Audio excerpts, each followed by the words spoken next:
Hi everyone, it's Candace Craw-Goldman from quantumhealers.com. Which Dolores Cannon book is the best one to read first? Well, let's find out. This week's What a Great Question came from my X account and Michelle MO10934. So you see, I was participating in a thread where someone else was introducing Dolores Cannon's work sort of in a general way. And here's what Michelle wrote. I was thinking while I was reading your post how blessed people were to learn from Dolores Cannon directly. I have been listening to snippets of her for years. Which one of her books would you recommend to start? And here's how I answered that question, and I'm going to sort of flesh it out here for this YouTube channel. Michelle, thanks so much for asking this question. My relationship with Dolores was one of the biggest blessings of my life. Isn't that the truth? And it all began after I had a profound, spontaneous spiritual experience that shifted my entire path. But for this video, I thought I'd share a few of my favorites and give a little taste of what each one is about.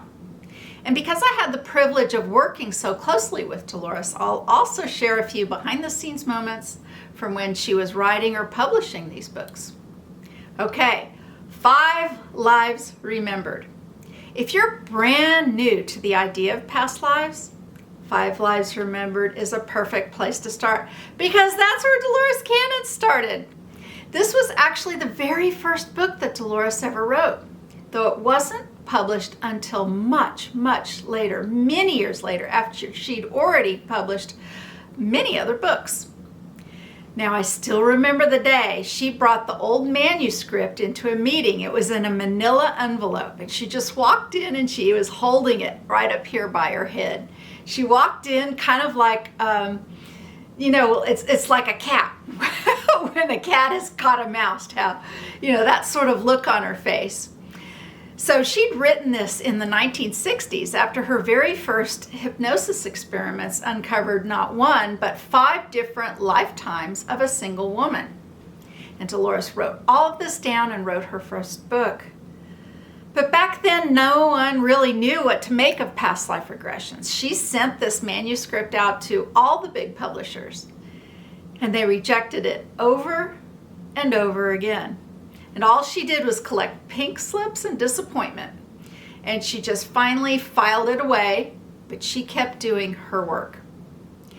And then many years later, after she had self-published many books with her publishing company, she already discovered this old manuscript. And when she brought it into this meeting we were having, she grinned and said, "Guess what I just found? My first book that I never published." And we all gasped. There was about 5 or 6 people in the room, as I recall. And this was news to us. We were all thrilled and excited and asked many questions and asked to look at the manuscript, written double-spaced on a typewriter, right? And we asked, why have you not published this before? And Dolores just waved us off and said, it's all old news now. It's so tame. It's so basic. You see, at the time, she was deep into writing some of the Convoluted Universe series. She was probably on 3 or 4 at the time that all of this happened, which was a whole nother level of material. But luckily, we kept asking about the book, and not long after that, she finally published it. And I'm so glad she did because it's a beautiful, gentle introduction to her work, written with the freshness of her early discoveries. And it's also perfect for the beginning quantum healer to read. All right. Next, we have the Convoluted Universe series.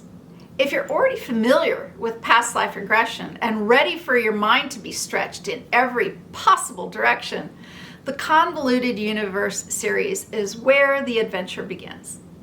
Dolores would say, if you want to bend your mind like a pretzel, this series is for you. And for me, this series and one book in particular, it's kind of personal because in 2008, one of her Convoluted Universe books landed in my hands. mysteriously sent to me in the mail, and I had never heard of Dolores Cannon before. And that and what happened the night before I got that book is what started everything. But that's another story that you might have heard me mention here or there at another place. But we'll just go on. Reading that book, reading anything in the Convoluted Universe series, it's like having a door swing wide open in your mind. And even before I got more than just looking at the back of this book, I knew I had to meet this woman and I had to take her past life regression class. That experience and that one book led me directly into Dolores's world, working alongside her, having a session with her, of course, and eventually teaching by her side. The Convoluted Universe series is full of sessions that explore the outer edges of reality. Some of, my favorite stuff. Time travel, parallel worlds, the architecture of creation itself, and beings from dimensions some of us can barely imagine. And these are the books that you can sip slowly or just read, until the wee hours in the morning, actually. Because each chapter, each story can leave you staring into space, rethinking, the very nature of everything. Okay, next up we have this one. Yes, The Keepers of the Garden. And let me hold that up a little slower. For anyone fascinated by UFOs, extraterrestrials, and our connection to them and our space brothers and sisters, The Keepers of the Garden is a must-read. Now, in this book, Dolores works with a man who discovers he's lived lifetimes off of Earth and was even involved in the creation of life here. It reframes UFO contact in a way that's not about fear or secrecy, but about ancient, purposeful connection.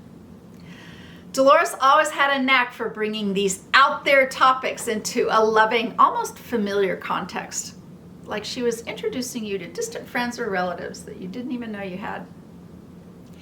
All right, so moving on to another kind of focus, we have Jesus and the Essenes and They Walked with Jesus.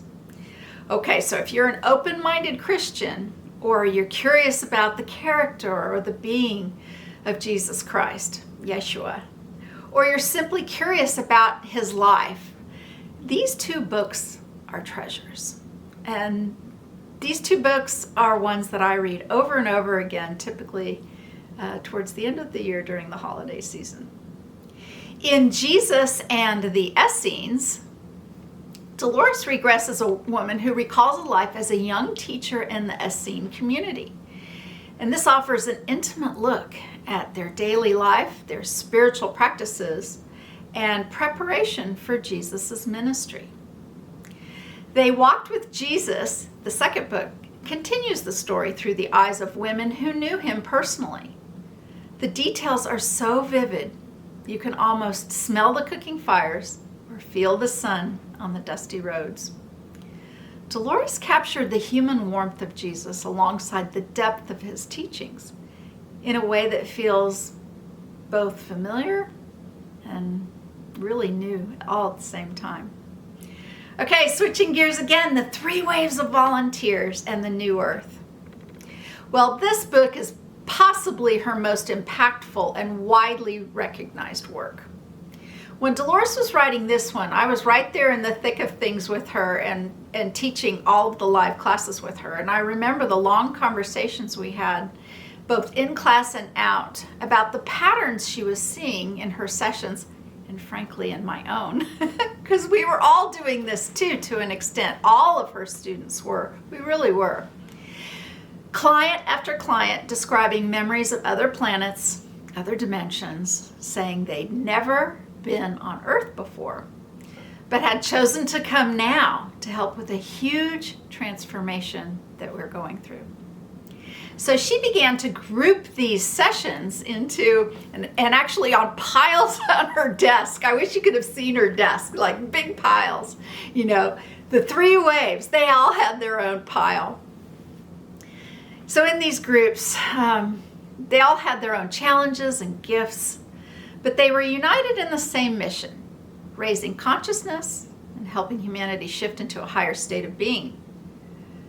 Many people have told me that reading this book felt like reading their life story or having everything finally fall into place and make sense.